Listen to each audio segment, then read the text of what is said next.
vamos a leer los versos del 1 al verso 20. Salmo 66, versos del 1 al 20. Dice la palabra de Dios: aclamad a Dios con alegría toda la tierra, cantad la gloria de su nombre, poned gloria en su alabanza. Decid a Dios cuán asombrosas son tus obras, por la grandeza de tu poder se someterán a ti tus enemigos. Toda la tierra te adorará y cantará a ti, cantarán a tu nombre. Venid y ved las obras de Dios, temible en hechos sobre los hijos de los hombres. Volvió el mar en seco, por el río pasaron a pie. Allí en él nos alegramos. Él señorea con su poder para siempre. Sus ojos atalayan sobre las naciones. Los rebeldes no serán enaltecidos. Bendecid pueblos a nuestro Dios y haced oír la voz de su alabanza. Él es quien preservó la vida a nuestra alma y no permitió que nuestros pies resbalasen, porque tú nos probaste, oh Dios, nos ensayaste como se afina la plata, nos metiste en la red, pusiste sobre nuestros lomos pesada carga, hiciste cabalgar hombres sobre nuestra cabeza, pasamos por el fuego, por el agua, pero nos sacaste en abundancia. Amén. Entraré en tu casa con holocausto, te pagaré a ti mis votos, pronunciarán mis labios y habló mi boca cuando estaba angustiado. Holocaustos de animales engordados te ofreceré, con sahumerio de carneros te ofreceré en sacrificio bueyes y machos cabríos. Venid, oíd todos los que teméis a Dios, y cantaré lo que ha hecho a mi alma. A él clamé con mi boca y fue exaltado con mi lengua. Si en mi corazón hubiese yo mirado a la iniquidad, el Señor no me habría escuchado. Mas ciertamente me escuchó Dios, atendió la voz de mi súplica. Bendito sea el Dios que no echó de mí mi oración, ni de mí tu misericordia. Pueden tomar asiento, hermano. Este salmo no es de David. Casi todos los primeros 50 salmos son de David. David escribió 73 salmos de los 150 que hay. De los salmos más conocidos de David podemos decir que es el Salmo 23, Salmo 51, Salmo 32, Salmos 27, Salmos 24. Son salmos muy lindos, muy hermosos. Pero bueno, este salmo en sí no lo escribió David. Es muy bueno saberlo porque hay muchos hermanos que le dan el crédito de todos los salmos a David. Y eso no es así. ¿Cómo podemos resumir este salmo? Este salmo se divide en 4 partes. Hay la palabra Selah, no sé si ustedes la leyeron, pero la palabra Selah significa una estrofa. Quiere decir, este salmo está dividido en 4 estrofas. Pero este salmo es más que todo un salmo de acción de gracias. ¿Qué tal el que está manejando el videobeat? Me resalta la palabra, el versículo 3, el que está ahí resaltada esa frase: cuán asombrosas son tus obras. Entonces miramos que el salmista alaba a Dios, le da gracias a Dios por sus obras. Verso 4 dice: por eso toda la tierra ¿qué? Te adorará. El verso 6 dice: volvió el mar en seco. Ya el salmista empieza a especificar el por qué le va a dar gracias a Dios. Volvió el mar en seco. ¿A qué se acuerdan de eso? Cuando el pueblo de Israel fue liberado del pueblo de Egipto y para huir de los egipcios tuvo que atravesar el mar. Pero el mar, en ese entonces, hace 3500 años, no habían puentes, no había nada de eso.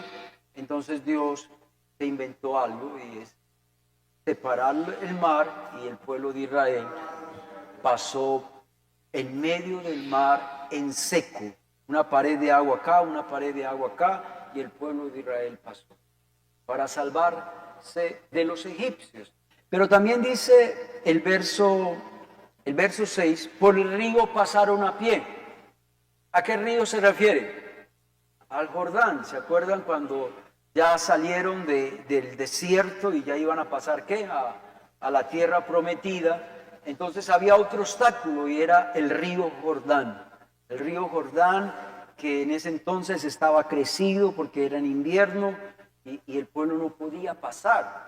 Entonces Dios hizo que el río parara su cauce y el pueblo poder pasar a pie el río Jordán. El verso 9 dice, Él es quien preservó la vida a nuestra alma y no permitió que nuestros pies resbalasen. El salmo se puede dividir de esta manera. El salmista habla de que Dios lo pasó por la prueba, por las dificultades.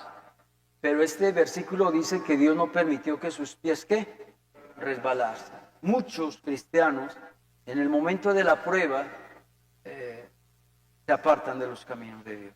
Entonces por eso el salmista le da gracias a Dios porque él pasó por la prueba, pero Dios lo libró, Dios lo preservó y Dios no permitió que sus pies resbalaran. Entonces el salmo podemos dividirlo de esa manera, es agradecimiento, pero también uno ve qué hizo David para poder superar la prueba, para poder superar esa prueba que Dios le permitió vivir. ¿Amén? Entonces, de eso vamos a hablar con la ayuda del Señor. La primera frase o el primer punto que quiero resaltar está en el verso 10. Salmo 66, verso 10 y 12. Dice, porque tú nos probaste, ¿qué? Oh Dios. Tú nos probaste. No existe ni va a existir ningún cristiano que no haya pasado ¿por qué? Por la prueba. Todos hemos pasado por la prueba. Y si no has pasado, pues vas a pasar. Vas a tener que enfrentar las pruebas tarde que temprano. ¿Qué es una prueba? Una prueba es una dificultad, es un problema que Dios permite que ocurra para que usted y yo crezcamos, para que usted y yo maduremos en nuestra vida cristiana. Vuelvo y repito, una prueba es una dificultad, un problema que Dios permite en nuestra vida para que usted y yo crezcamos y para que usted y yo maduremos espiritualmente. Me gustó esa frase, una dificultad, un problema que Dios permite. No tanto que Dios mande, sino que Dios ¿qué? Permite. Pero también hay pruebas que usted y yo nos buscamos, ¿o no? Que no fue que Dios las permitió, sino que usted mismo se las buscó. Voy a dar un ejemplo. Supongamos que usted mató a alguien y usted está en la cárcel y va a pagar 40 años de cárcel. No diga que fue una prueba del Señor. ¿Me hago entender? Esa prueba, ¿usted mismo qué? Usted mismo se la buscó. Voy a dar otro ejemplo. Supongamos que usted va en el carro, borracho, y se chocó y quedó cuadrapléjico. Esa prueba no se la mandó Dios, ni se la permitió Dios. ¿Usted mismo qué? Usted mismo se la buscó. Entonces, hay que diferenciar entre las pruebas y los problemas en los que usted y yo ¿qué? Nos metemos. ¿Qué tal si seguimos leyendo el texto? Porque tú nos probaste, oh Dios, nos ensayaste como se afina la plata.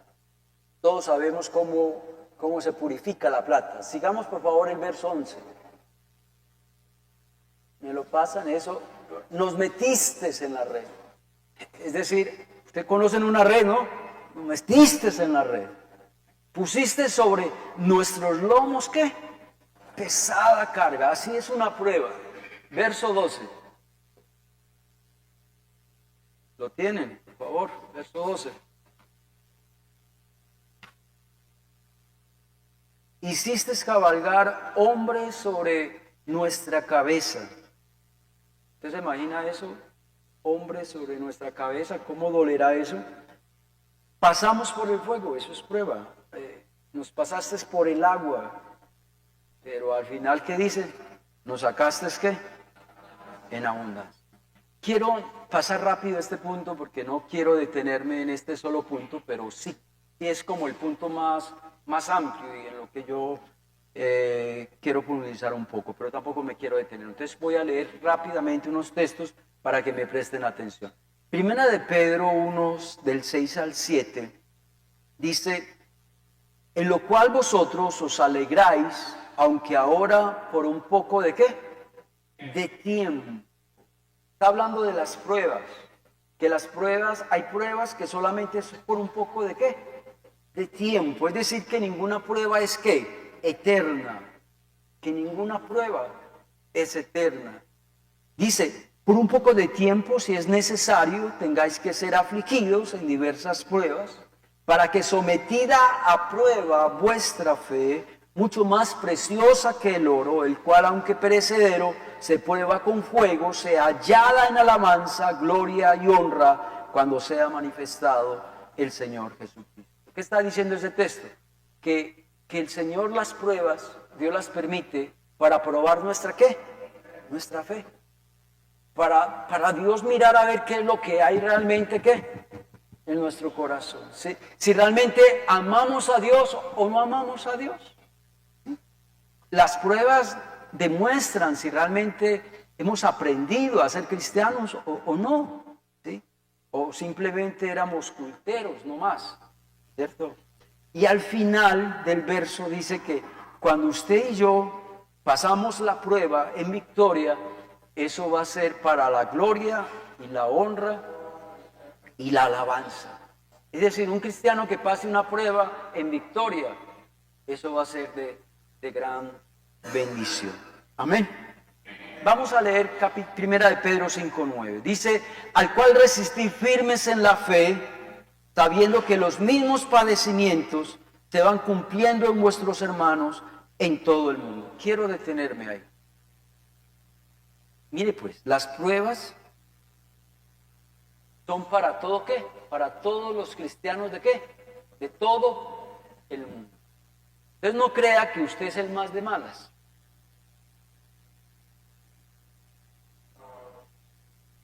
O no crea que, porque también he escuchado por ahí, es que a mí me llegaron todas juntas. Como si usted fuera el más de malas de todos. Otra, hay hermanos que dicen, pero pastor, es que yo le he servido a Dios toda la vida, yo le he servido, yo he sido un buen cristiano y porque estoy pasando por esta situación. ¿Qué está diciendo el Señor? Que esos mismos padecimientos se están cumpliendo en vuestros hermanos. ¿En qué? En todo el mundo. Todo el mundo va a pasar ¿por qué? Por pruebas. Así le sirva o no le sirva a Dios. Así tenga 10, 20, 30 años en el Evangelio, a usted le va a pasar por las pruebas. Usted va a pasar por las pruebas. Yo voy a pasar por las pruebas. Verso 10. Mas el Dios de toda gracia, que nos llamó a su gloria eterna en Jesucristo, después de que hayáis padecido un poco de tiempo, Él mismo os perfeccione, afirme, fortalezca y establezca. Está diciendo el texto que después de ¿cuál es el propósito del Señor con las pruebas? Perfeccionarnos, afirmarnos, fortalecernos y establecer. Estas son las pruebas. Ese es el propósito de las pruebas. Entonces las pruebas no vienen así al son de los cocos. Tienen un ¿qué? Un propósito. Primera de Pedro 4:12 dice: amados, no os sorprendáis del fuego de la prueba que os ha sobrevenido como si alguna cosa extraña o qué os aconteciese. El texto está hablando de dos cosas. No os sorprendáis. Es decir, llegó una prueba, no se sorprenda por eso. Otra cosa que quiero resaltar de ese texto es la parte final. Dice, como si alguna cosa extraña, ¿qué? Os aconteciese. No es algo extraño. Es algo normal, una prueba a un cristiano.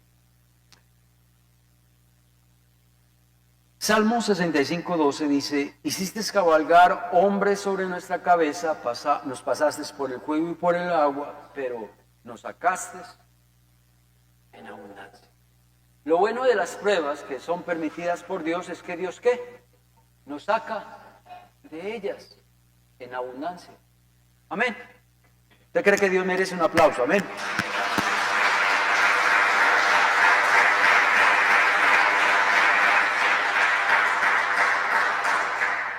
Vamos a mirar algunas frases que son muy importantes, que usted y yo las tengamos en mente. Usted se puede hacer este estudio, qué bueno que se lo haga, porque este estudio nos va a ayudar. ¿Me colocan por favor la primera frase? Las pruebas son inevitables. Por más que usted quiera un desquite a las pruebas, si usted le desquita así a las pruebas, al hacer aquí, le llegan por acá. ¿Sí? Entonces las pruebas son ¿qué? Inevitables. Isaías 43:2 dice, cuando pases por las aguas, es decir, el Señor no está diciendo por si de pronto pasas por las aguas. No, dice que cuando usted y yo pasemos por el agua, es que es un hecho ya. Yo estaré contigo. Si usted pasa por los ríos, no te van a negar. Cuando pases por el fuego, no te quemarás. Ni la llama arderá en ti. Otra frase, las pruebas tienen siempre un propósito bueno para nuestra vida de parte de Dios. Las pruebas siempre tienen un propósito ¿qué? Bueno. ¿Se acuerdan ese Romanos 8:28? A los que aman a Dios ¿qué? Todas las cosas nos ayudan para bien. Entonces las pruebas siempre tienen un propósito ¿qué? Bueno para nuestra vida. Otra frase, las pruebas producen ¿qué? Paciencia. Y a muchos nos falta eso, la paciencia. Santiago 1:3 dice, sabiendo que la prueba de vuestra fe produce ¿qué? Paciencia. Voy a dar un ejemplo. Supongamos que usted tiene la prueba del desempleo, que hace días que está desempleado. Ya lleva 6 meses. Le cuento que usted tiene más paciencia que aquel que nunca ha tenido desempleo. Aquel que nunca ha pasado por el desempleo, los primeros días, Dios mío, la paciencia está alborotada. Pero usted después de 6 meses, ya la paciencia está más ¿qué? Más calmada. ¿La ven o no la ven? Otra frase, las pruebas revelan lo que verdaderamente hay en nuestro corazón. Tremenda esa frase. Las pruebas revelan lo que verdaderamente hay en nuestro corazón. Una prueba yo la comparo como con un examen, un quiz, que nos hace un profesor de una universidad o un colegio. ¿Cuál es el propósito de un examen? Es comprobar si la persona ¿qué? ¿Sabe o no sabe?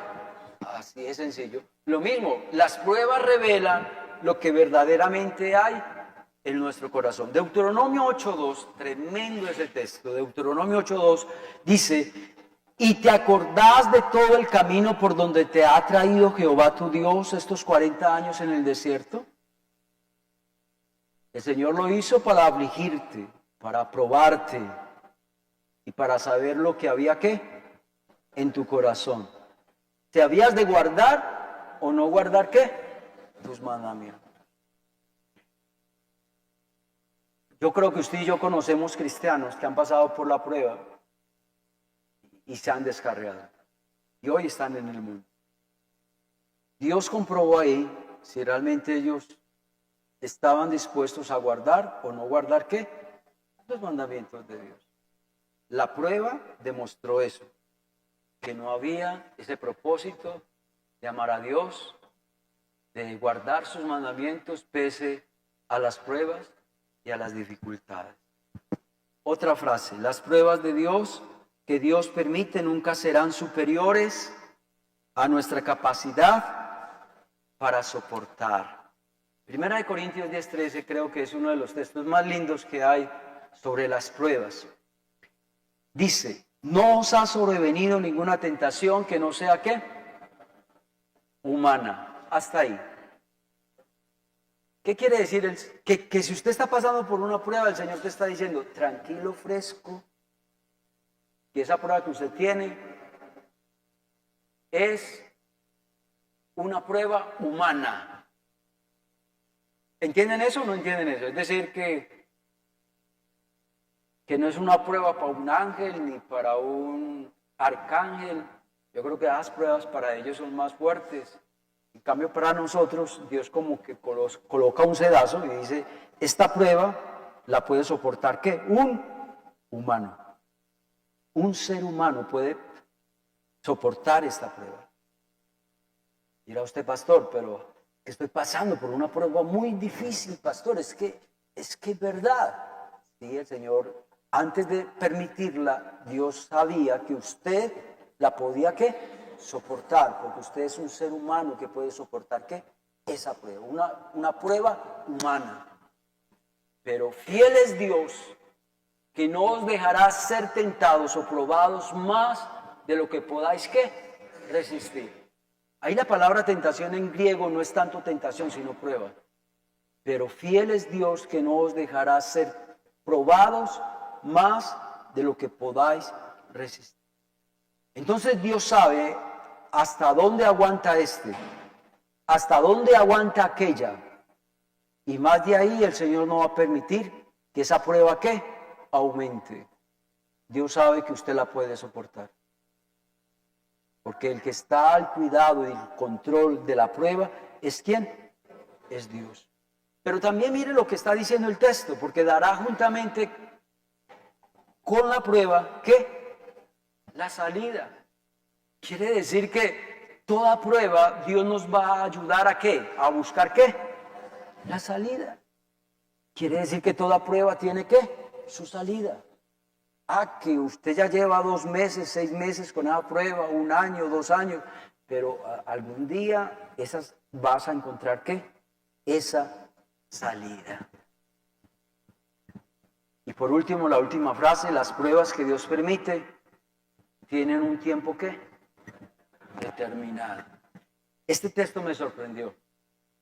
Segunda de Crónicas 36, 20 al 21 dice: los que escaparon de la espada fueron llevados cautivos a Babilonia. ¿Se acuerdan de los 70 años que el pueblo de Israel estuvo en cautiverio? ¿Sí? Fueron llevados a Babilonia, fueron siervos de Babilonia, y no solamente ellos, sino también ¿qué? Sus hijos. Hasta que vino el reino de los persas, para que se cumpliese la palabra de Jehová por boca de Jeremías, hasta que la tierra hubo gozado de reposo, porque todo el tiempo de su asolamiento reposó. Hasta que los 70 años fueron ¿qué? Tremendo. El Señor no les rebajó ni un día, ni un año, ni unas horas, ¿no? 70 años, 70 años. Pues eso no quiere decir que la prueba que usted tiene en estos momentos va a durar 70 años, no. Pero la prueba al pueblo de Israel sí fue 70 años. ¿Pero qué nos enseña eso? Que toda prueba tiene un tiempo ¿qué? Determinado. No sabemos, pero que hay que creer en lo que dice la Biblia,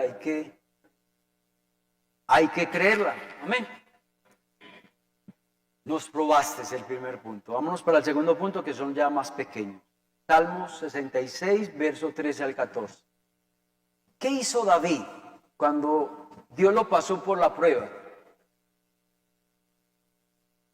¿Qué hizo David y le funcionó? ¿Qué hizo David? Entraré a tu casa. ¿A qué casa se está refiriendo? A la casa de Dios.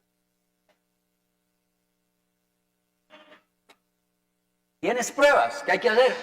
Venir a la casa de Dios. ¿Pero qué hacemos la mayoría? Se desaniman, no vuelven a la iglesia, se van para el mundo, ¿sí o no? Entonces David no hizo eso. Dice, tengo pruebas, listo, entraré a tu casa. Hay personas que creen que venir a la iglesia es una pérdida de tiempo. ¿Has escuchado personas así?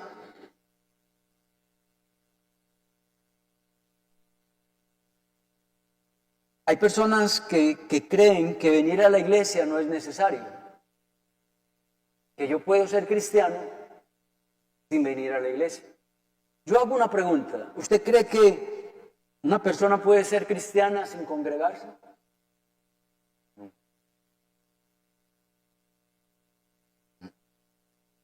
Para eso Dios colocó una iglesia, para eso Dios colocó un pastor. Porque si no fuera así, entonces apague y vámonos. Y otra cosa, un cristiano que no se congrega, entonces vive un cristianismo de acuerdo a qué? A su forma de pensar. Porque nadie le va a enseñar. Yo siempre he dicho esto, dirá, no pastor, es que yo no me congrego, pero yo hago mi devocional. Yo lo comparo y yo creo que ustedes me han escuchado, eso es como cuando uno se pega a uno mismo. ¿Cómo hace cuando uno se pega a uno mismo? Hace pasito, ¿sí o no? Para que no le duela. Listo, entonces usted va a escoger esos textos facilitos de aprender que no dan muy duro. Pero qué bueno cuando uno escucha y la palabra lo confronta, cuando la palabra a uno hasta le duele, le arde. Eso es bueno. Para eso Dios colocó la palabra, para que sea una espada de doble filo, no una cucharita ahí que... No, es una espada de doble filo. Y si es una espada de doble filo es porque arde y duele y nos confronta. Llegará un día donde usted no podrá congregarse. ¿Usted sabía eso? Usted tiene que prepararse para eso. Ahorita lo estamos viviendo con mi papá. Mi papá ya tiene 95 años. Hay domingos que él por su edad ya no se levanta para venirse para el culto. Se queda dormido o le da pereza, ya de 95 años. Pero a mi papá toda la vida yo lo he visto que él se congrega y yo creo que ustedes lo han visto. Toda la vida mi papá no pierde culto no perdía un culto un miércoles, un ayuno, no perdía un culto un domingo. Pero ya mi papá ya está menguado. Hay hermanas que nos están viendo y hermanos que nos están viendo por las redes sociales porque no pueden congregarse. Ya no pueden congregarse. Entonces llegará un día donde usted no podrá congregarse. Entonces, tenemos que aprovechar estos momentos que usted tiene salud, que tiene la edad y las fuerzas para venir a congregarse. Segunda de Samuel 22:7, ¿qué tal si me colocan ese texto?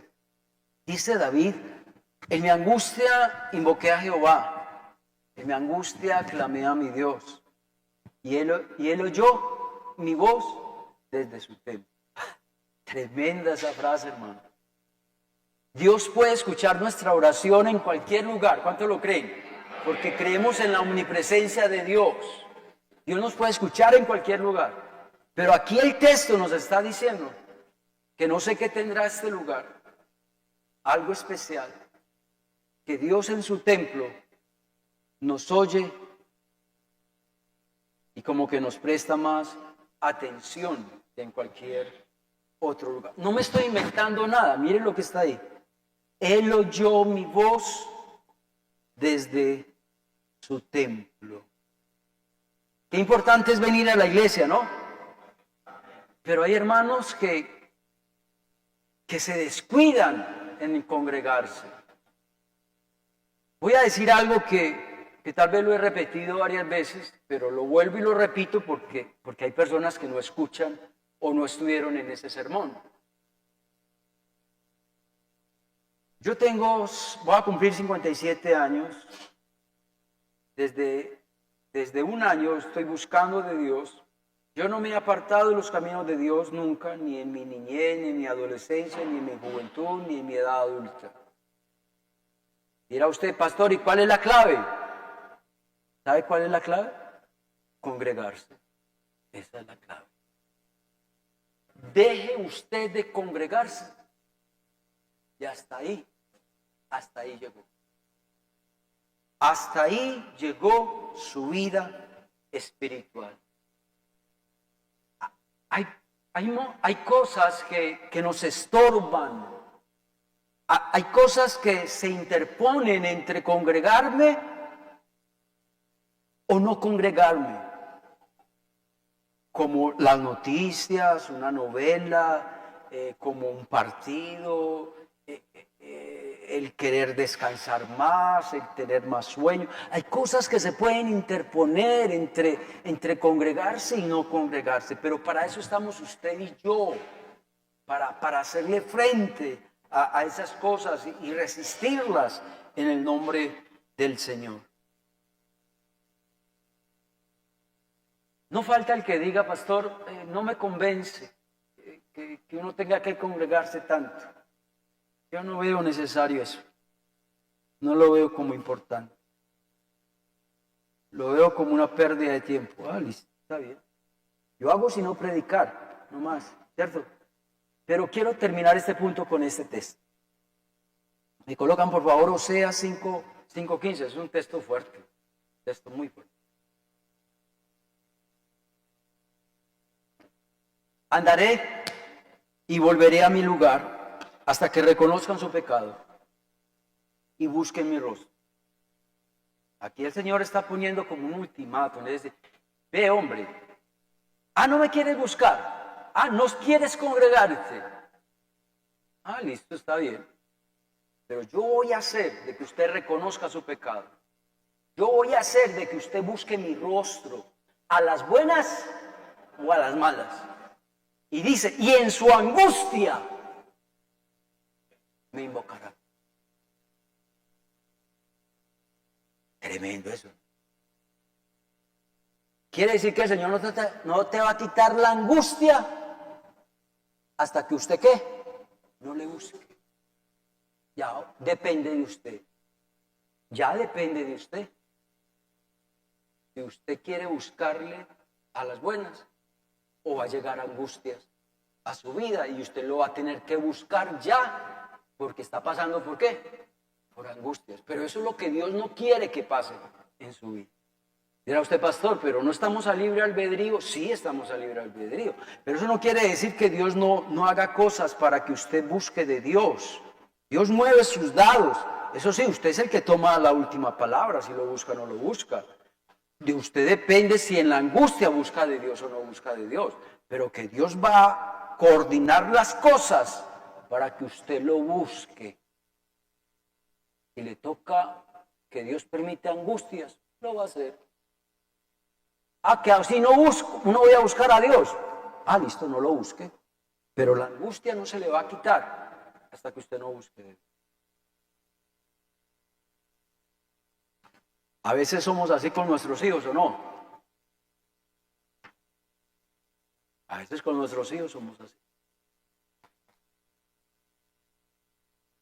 Y aún hasta con las mujeres que tienen unos esposos irresponsables, que no mercan, y conchudos, ¿qué hay de comer? No hay nada. ¿Por qué? Porque no has mercado. Él en su angustia se va a dar cuenta que hay que mercar. ¿Cierto que sí?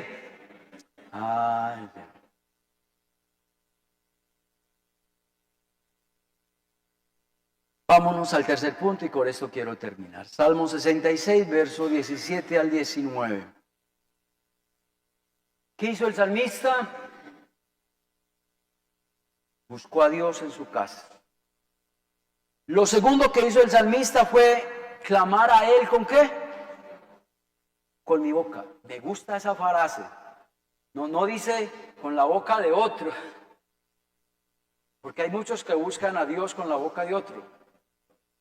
Oren por mí. Al hermano Fabián como que se la sabe. Entonces hay personas que claman a Dios por la boca de otros.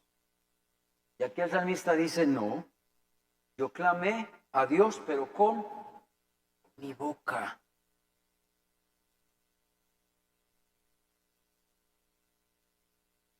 Era usted, pastor, entonces no podemos orar por otros. Sí, claro. Pero voy a decir algo, este texto me llamó la atención. Es que el salmista dice con mi boca, eso me sacudió. Vamos a leer dos textos. Y me gusta porque es que el texto está en el mismo capítulo y en el mismo libro. Y es porque muchas veces nosotros nos confundimos. Y muchos hermanos por ahí están confundidos. Gálatas 6:2 dice, sobrellevar las cargas, ¿qué? Los unos de los otros. Ah, listo, ahí cabe, oren por mí, ¿sí o no? Oren por mí, hasta cierta parte. Sobrellevar las cargas los unos a los otros. Supongamos otro. Usted quedó desempleado y usted tenía unos ahorritos, bueno, se pudo, pero un día donde no había nada que comer, entonces un hermano le mercó. Sí, esto está bien. Por 8 días está bien. Pero supongamos hoy que ese hermanito ya le merque cada 8 días y por 2 o 3 años. Ah, es que la Biblia dice sobrellevar, ¿qué? Las cargas. No. Para eso está el otro texto, Gálatas 6:5, un complemento de este. Dice, porque cada uno llevará ¿qué? Ya. Aquí el Señor nos está aclarando que cada uno de nosotros debemos llevar nuestra propia carga. No ponerle nuestra carga a otro. No ponerle nuestra carga a otro. Hay cargas que cada uno debe de llevar. Por eso dice el salmista, yo clamé a Dios con mi boca. Entonces, no nos atengamos a que otros oren por mí. No ponga su confianza en que otros van a orar por usted. Creo que fue en esa película, no sé si fue La Vendedora de Rosas o Rodrigo Futuro, no sé, cualquiera de esas dos películas. Uno de los protagonistas decía, yo me salvé la vida, había una balacera impresionante y yo me logré escapar por las oraciones de mi mamá. ¿Me hago entender? Hay personas que solo confían en las oraciones de otros que hacen por él. No, hermanos. Usted y yo tenemos que orar con nuestra propia ¿qué? Boca.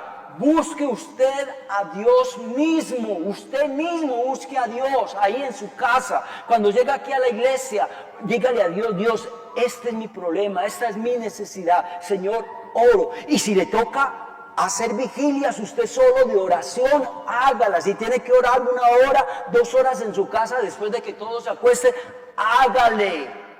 Usted tiene que buscar a Dios y clamarle con su boca, no con la boca de otros.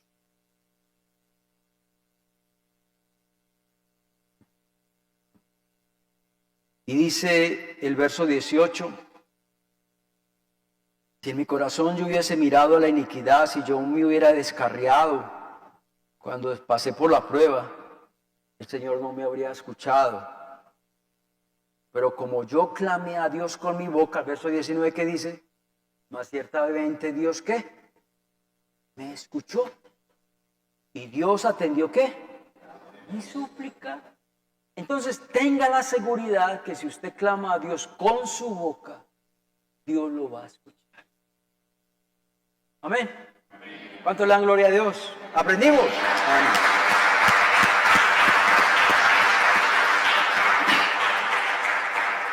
Vamos a orar. Dios, gracias por tu palabra. Cada día aprendemos más. Cada día nos sorprende la riqueza de tu palabra. Nos vamos para nuestros hogares con gozo, con alegría, por haber escuchado tu palabra.